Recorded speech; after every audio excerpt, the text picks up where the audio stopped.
हरे कृष्ण। आपका फिर स्वागत है।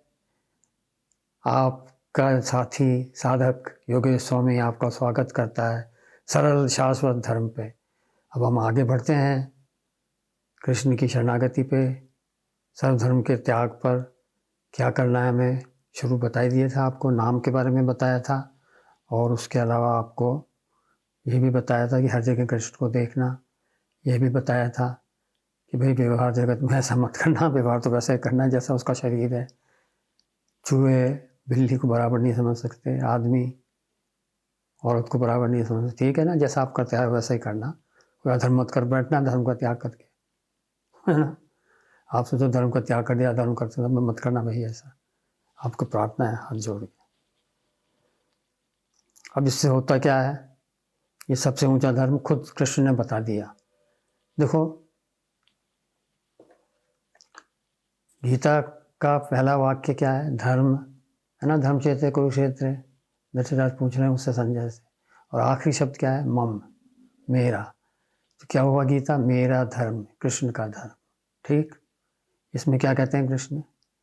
सारी शिक्षा दे दी उसको, हर तरह का मार्ग बता दिया कि भाई तू चाहे तो ज्ञान मार्ग पे चल, तेरी इच्छा हो तो भक्ति मार्ग पे चल, सांख्य योग ले, ध्यान लगा, कर्म में आ जा, कैसे ही कर ले।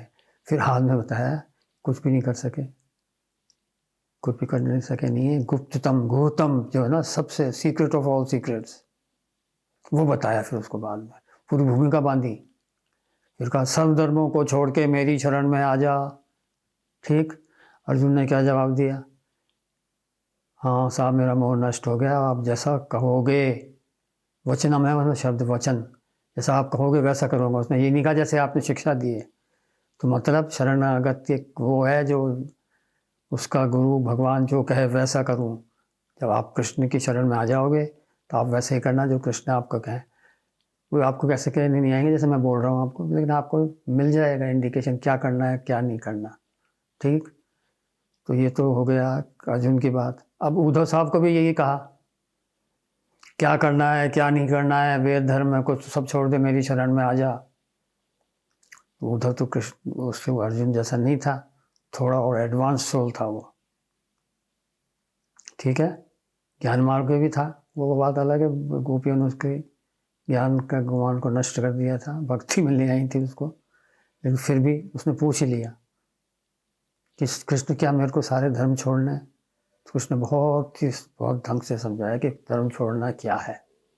आप भी सुन लीजिए, ये सार है। ये गीता से आगे की जो बातें हैं ना, वो भागवत में है। और यहाँ भगवान ने इसको एक तो ब्रह्म विद्या बताया है, दूसरा सर्वश्रेष्ठ धर्म बताया है। क्या सर्वश्रेष्ठ धर्म? हर जगह श्री कृष्ण को देखना, हर कार्य श्री कृष्ण को समर्पण करना। ठीक, ये सबसे बड़ी चीज़ें हैं। और इसमें मैं और गीता का ज्ञान, और आप हो है ही आपके पास वैसे तो गीता का ज्ञान, और जोड़ दो क्या, सब कुछ कृष्ण को ही मानना, हर जगह कृष्ण को देखना। ठीक, गीता में भी है, यहाँ भी है। वासुदेव सर्वम बोलते हैं उसको, वासुदेव सर्वत्र यही है, कृष्ण के अलावा कोई नहीं। तो भगवान ने बताया सब धर्म छोड़ने का मतलब कि तू शरीर में अहम भाव छोड़ दे। तो मैं ये अपने मन से नहीं कह रहा, आप देख लीजिएगा भागवत, वही 11वां स्कंद अपना, उसमें आगे जाइएगा आपको उसको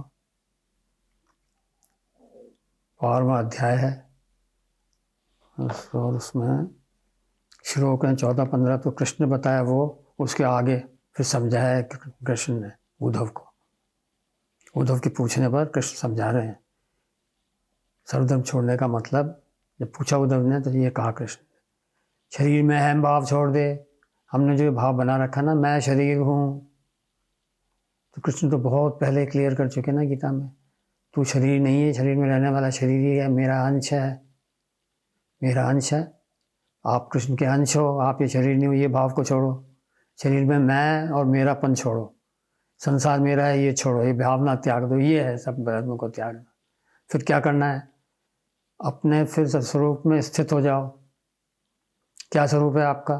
कृष्ण का अंश। तो अपने को कृष्ण का अंश मानो। ये ऐसे आपको कितनी सहायता मिलेगी, हर जगह जब कृष्ण को देखोगे, कहोगे यार कृष्ण के सिवा तो कुछ ही नहीं है, तो मैं भी तो कृष्ण ही हूँ। तो इससे क्या होगा, आप अपने स्वरूप में स्थित हो जाओगे।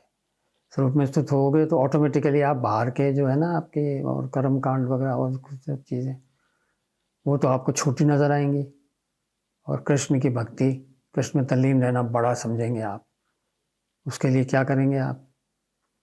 फिर वही कहूँगा, कुछ नहीं करना, हर जगह कृष्ण को देखना। इसके लिए कृष्ण ने फिर देखो अर्जुन को गीता में कहा था गुरु बनाने के लिए, ज्ञान के लिए। ठीक है ना, याद आ जाएगा आपको 6ठे अध्याय 5वें अध्याय में। इधर उद्धव को भी कहा भी गुरु के पास जाकर उससे ज्ञान लेना है। और जैसे ही मैं शरीर नहीं हूँ, मैं शरीर में रहने वाला शरीर ही हूँ, आत्मा हूँ, श्री कृष्ण का अंश हूँ, सनातन हूँ, चेतन हूँ। कहा ना तुलसीदास ने, जीव चेतन अमल अविनाशी सहज सुख राशि। तो आप वो हो। जैसे आपको ये पता लगा तो भारी जो एक्टिविटीज़ है ना उसमें आपको कोई मज़ा ही नहीं आएगा। आप सोचो क्या करें, करें ना करें सब बराबर है। ये भी बात तब उद्धव को समझाइए आगे इसी में 11वें स्कंद में।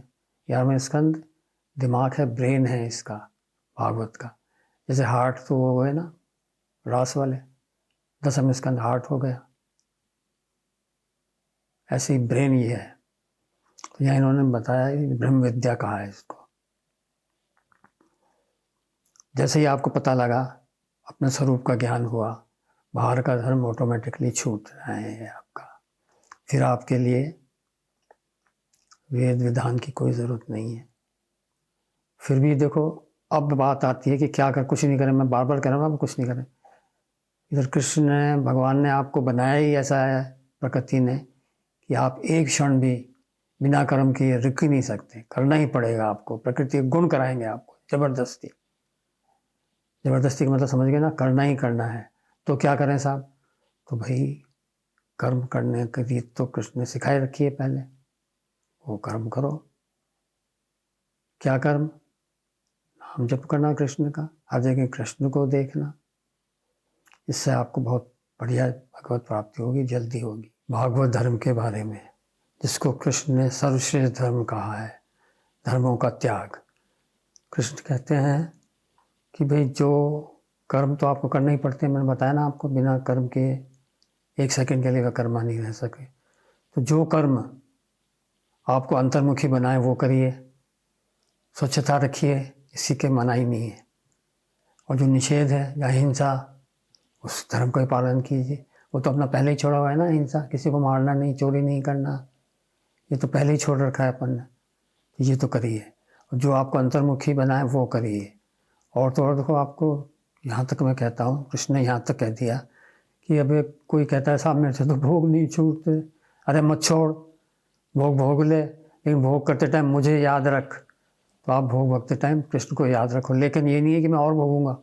मन में विचार तो यही रखो कि मेरे से इंद्रियां कंट्रोल में नहीं है, मैं भोग भोग रहा हूँ, कृष्ण मेरी हेल्प करो। हाँ, अब फिर कृष्ण आपकी हेल्प करेंगे। धीरे धीरे आप ऐसा करते जाओ, भोग भोगते जाओ, परंतु कृष्ण को याद रखो। फिर आपके मन में कृष्ण आके जब बैठ जाएंगे, जब आपको सारे भोगों से वैराग हो जाएगा, आसक्ति मिट जाएगी, और आप शानदार ढंग से कृष्ण को प्राप्त कर सकोगे। ठीक है। बार बार धर्म का त्याग क्यों कहते हैं हम आपको? आखिर में मिलेगा क्या आपको? सब धर्म कहाँ जाके समाप्त होंगे? कृष्ण में। कहा है ना कृष्ण ने, सबका आधार मैं हूँ, सबका प्रतिष्ठान मैं हूँ, आनंद का मैं प्रतिष्ठान हूँ, धर्म मेरे प्रतिष्ठान हूँ, ब्रह्म मैं हूँ, मतलब मैं निराकार भी हूँ, साकार भी हूँ। तो अब आप सीधी सी बात है, आखिरी में गीता के श्लोक में क्या होता है? जहाँ कृष्ण है वहाँ विजय है, और वहाँ अचल नीति है, यानी धर्म है। तो जहाँ धर्म है वहाँ कृष्ण है, और जहाँ कृष्ण है वहाँ ऑटोमेटिकली है ना ये चीज़। धर्म से क्या मिलेगा आपको एंड में? कृष्ण। तो पहले ही अगर आप कृष्ण को पकड़ लोगे तो धर्म की फिर क्या आवश्यकता नहीं। अब धीरे धीरे इस तरह आप सोचोगे, जब आपके समझ में आएगा कि धर्म का त्याग कितना ज़बरदस्त चीज़ बताई है गीता में और फिर भागवत में कृष्ण ने, है ना ज़बरदस्त चीज़।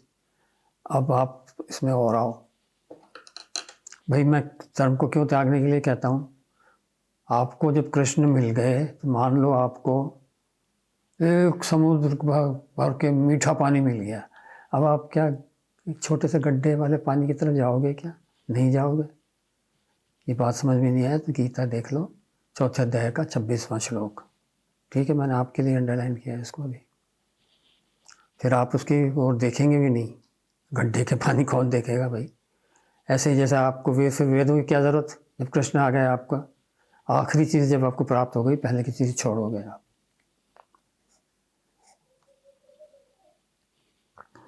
वो क्या है धर्म, वो मैं बता ही दिया। सब धर्म त्याग के क्या धर्म दिमाग में रखना है?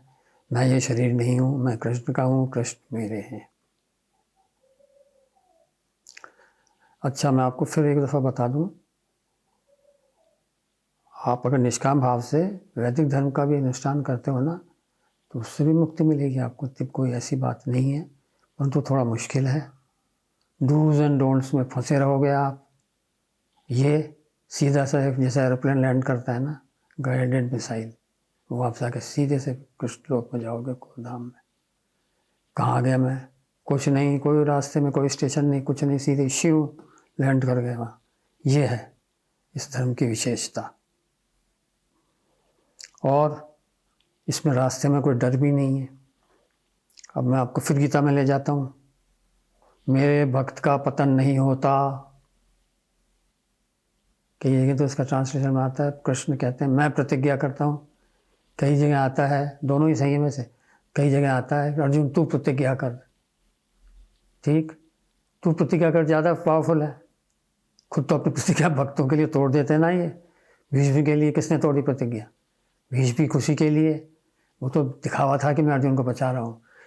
इसके भीष्म की प्रतिज्ञा की लाज रखनी थी, है ना। देखो कितनी ज़बरदस्त बात करी उन्होंने। शस्त्र उठाए, अपने आप को झूठा साबित किया कि मैं झूठा। इसीलिए ये भी सही है, अर्जुन से कह रहे हैं तू प्रतिज्ञा कर। पतन नहीं होता किसका? भक्त का। भाई ये गारंटी योगी के लिए नहीं, ये गारंटी ज्ञानी के लिए नहीं, ये गारंटी कर्मकांडी के लिए बिल्कुल ही नहीं।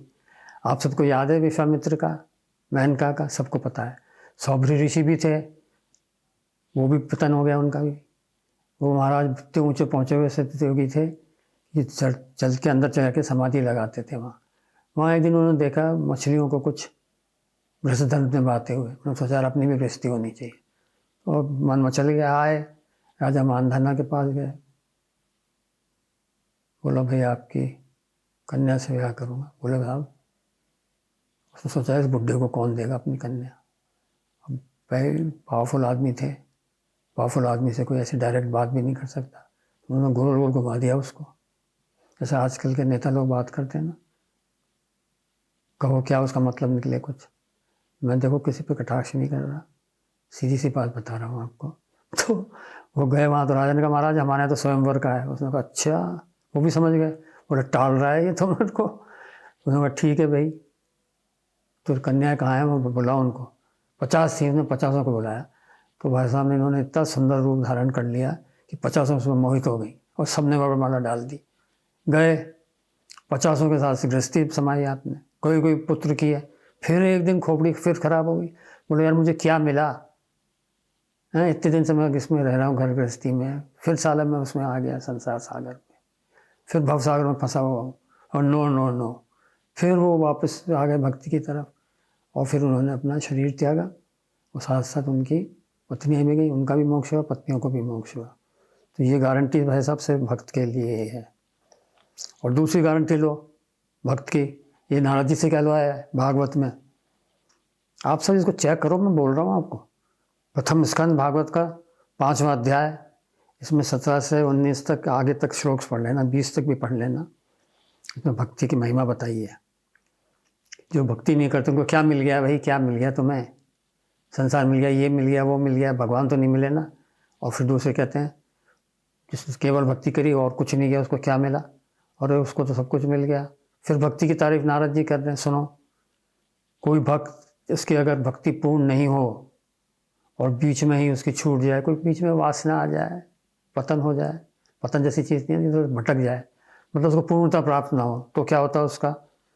तो भी गारंटी है दूसरा जन्म नहीं होता। सुन लीजिए, इसको बहुत बड़ी चीज़ है, दोबारा जन्म नहीं होता उसका। और यहीं बात ख़त्म नहीं होती। आगे आ जाओ आप, आपके साथ एक पुराण में कोई गलत आगे होगा, आते ना जो खोपड़ी ज़्यादा लगाने वाले, बुद्धि का प्रयोग करने वाले, उनसे कहो भाई तो देवी भागवत भी देख लो। देवी भागवत तो दूसरे कल्प की है, सारस्वत कल्प की। भागवत तो आपने मान लो, तो आप पद्म कल्प की मान लो, कुछ भी मान लो, है ही पद्म कल्प की। तो देवी भागवत में देवी खुद कह रही हैं, यहाँ तो नारद जी से कहलवाया भगवान ने, वहाँ खुद परम ब्रह्म है। आपको ध्यान हो तो देवी भागवत में भगवती है ना, वो परम ब्रह्म है, सबसे बड़ी वो है। ब्रह्मा विष्णु महेश सब उनके पाँव के अंगूठे के बराबर भी नहीं है। ये तो आप हर पुराण में जिसकी वो नाम से होती है उसको सर्वस्व मानते हैं, बाकी को कम। वो आगे लंबा टॉपिक है, ये आज में बाद में बताएंगे। तो देवी कहती हैं जिसकी अगर भक्ति पूर्ण नहीं हो, वो मेरे को पूरी तरह नहीं जान पाए, तो मैं क्या करती हूँ, ऐसे भक्त को समाप्त नहीं होने देती, उसको अपने साथ अपने द्वीप में ले जाती हूँ। मणिद्वीप, मणिद्वीप देवी का धाम है, जैसे वैकुंठ विष्णु जी का धाम, साकेत राम जी का, गोलोक कृष्ण का, ऐसे ही देवी के धाम। देवी अपने धाम में ले जाती है, वहाँ इधर उधर नहीं भटकता, वो मोह माया के पीछे नहीं जाता, और साधना करता है आगे, और साधना करता है। और फिर उसी शरीर से, कौन से शरीर से, जो शुद्ध हुए शरीर मणिद्वीप में पहले ही मिला हुआ है, उसी से भगवान को प्राप्त कर लेता है, अर्थात देवी को। वहाँ की तो मालकिन वही है ना।